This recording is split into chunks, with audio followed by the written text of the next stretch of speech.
again to Jadoo Lifestyle Podcast, where you can have a life and live it too.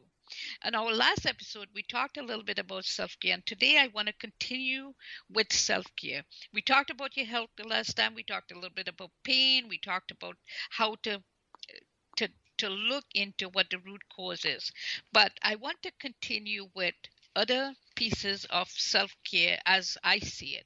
For instance, we touched on health, but self care is taking care of every aspect of your life. For instance, your career. Are you living the dream, the lifestyle that you want? Like, for instance, are you going to a job that you hate every day? Are you excited to wake up on Monday morning and say, wow, I can't wait to get to my job? Or are you doing something that you're passionate about? There's a saying that if you're passionate about something, it's not work. It doesn't feel like work. And I could tell you, I've been there during my bodywork years. I've been there when I first got into massage, bodywork. I felt like I had my perfect job. And I've I've had a passion for it so much so that I developed my own technique.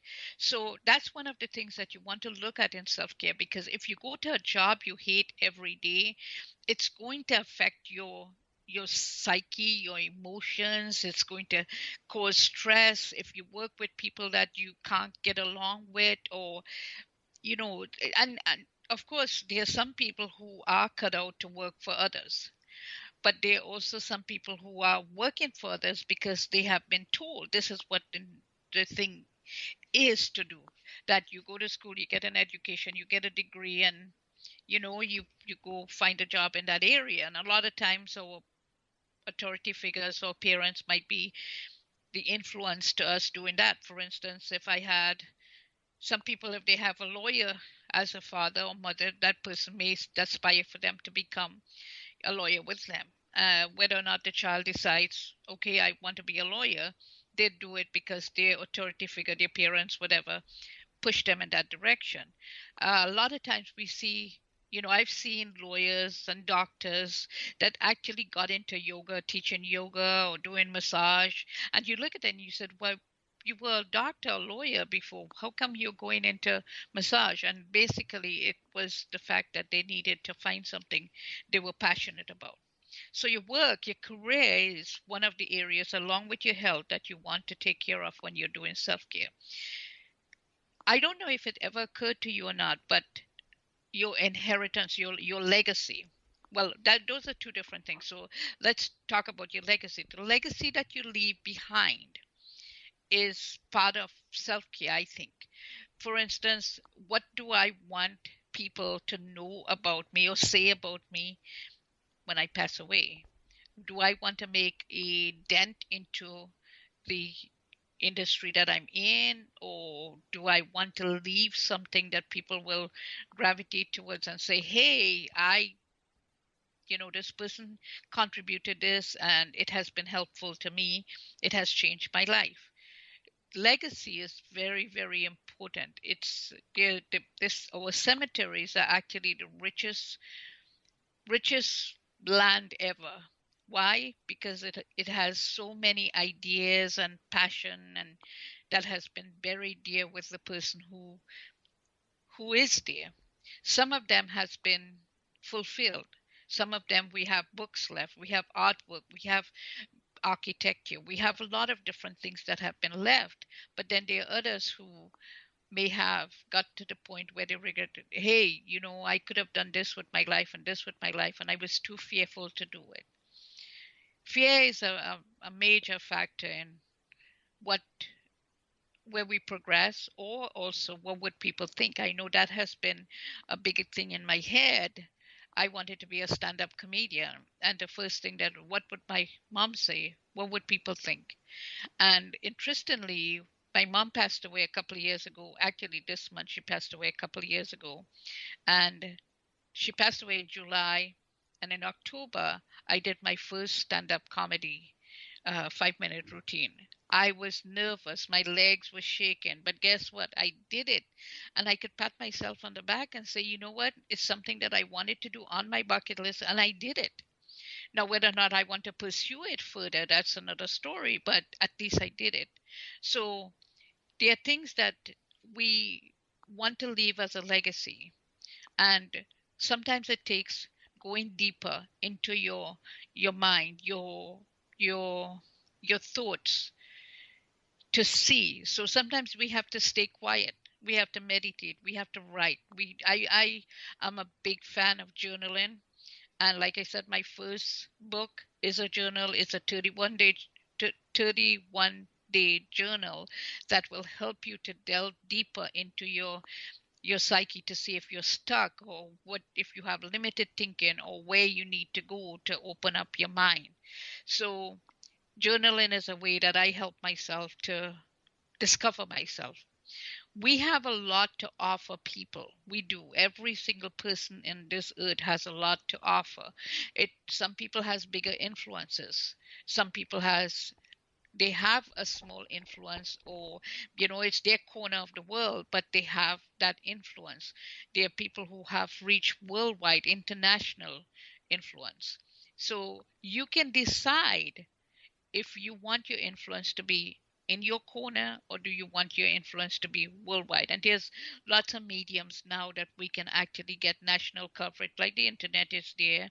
We can do podcasts like I'm doing. We can do um, webinars and different things to engage people, but we just have to know what we want to leave as a legacy. And then an inheritance, I had a problem with that word because I don't have any children, biological children. So in my head, people talk about family, and I'm going to leave my inheritance for my family. So in my head, I'm like, well, I don't have any children, so do I really need to leave an inheritance? But guess what? I do have family. I have nieces, I have nephews, and I'm the oldest living daughter from my mom. And so, therefore, I have influence on my own family that I could leave an inheritance too. So the rights to my book, the royalties that come into my book can go to them, along with any other financial, but not only financial. There could be other things that I could leave that they can inherit. My nephew, who I adopted when he was 18, well, before he was 18, but I adopted him. He loves to cook.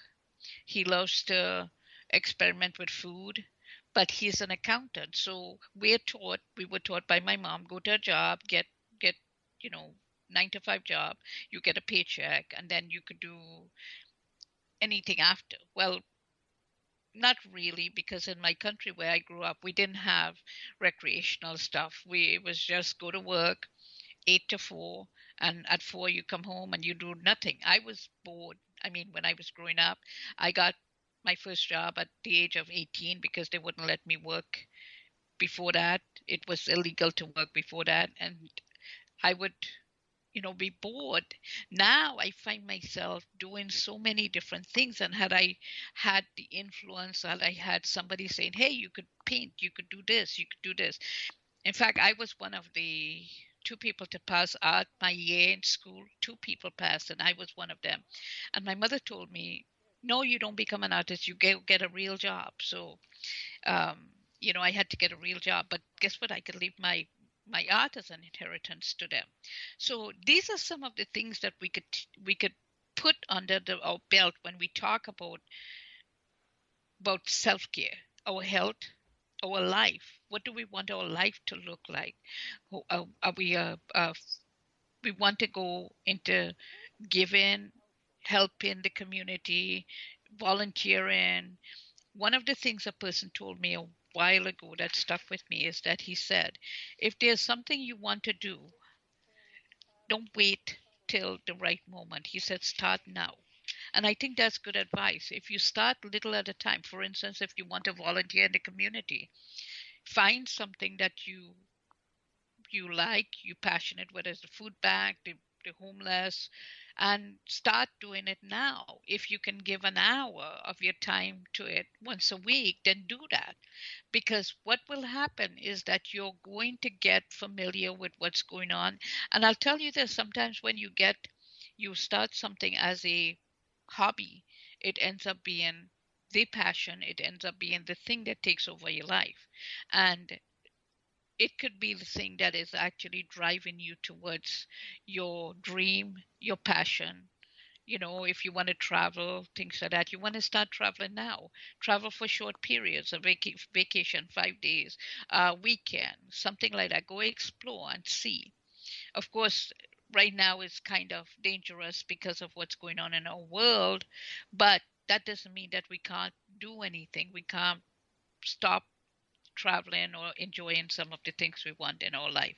And then your work, your career, that's something that you want to look at. You want to put it in its place, meaning that if you're a business owner, you're self employed, you don't want it to consume your entire day to the point where you neglect your family, your children, other hobbies or activities that you may want to do. You don't want to do that because at the end of your life, when you're laying on your deathbed, what do you want to say to yourself? Do you want to have a lot of regrets? I should have, I should have, I should have. Or do you want to say, I've lived my life the way I wanted to? And that's what Jadoo Lifestyle is all about. Jadoo Lifestyle is helping you to see that there are different facets to your life that you could embrace and still be successful at business. A lot of the guests that I've brought on have their own business or they work for somebody, but they have insights to share that could help you. And the reason I brought on some of the guests I brought on is because I want you to see that there are many other facets to life that people are passionate about, and it might be something that you may want to do and incorporate into your life, but cannot see the opportunity to do it yet. So, one of the other things that I do to help my clients is to help them to organize their time, their schedule. My love language is time. When somebody spends their time with me, I am so grateful. When I give my time to somebody, I go sit with them, whether it's just sit and talk or whatever, I feel good. My love bank is filled. There are other people who like acts of service. You do something good for them. They like gifts. They like to touch. And I touch people with respect to my body work, and it gives me pleasure to do that because it's something that I'm passionate about and I could help people with it. But for my own self, I get a massage when I need to get a massage, but it's not something that, oh, I'm going to go to the spa today, and maybe I should incorporate more of that because you can't you have to be an example. I think you have to participate. You have to try before you buy, meaning that I need to also do what I'm asking people to buy from me. So you're taking care of your body, your life, your mental, your emotions, and even your spiritual. Those are things for healthcare.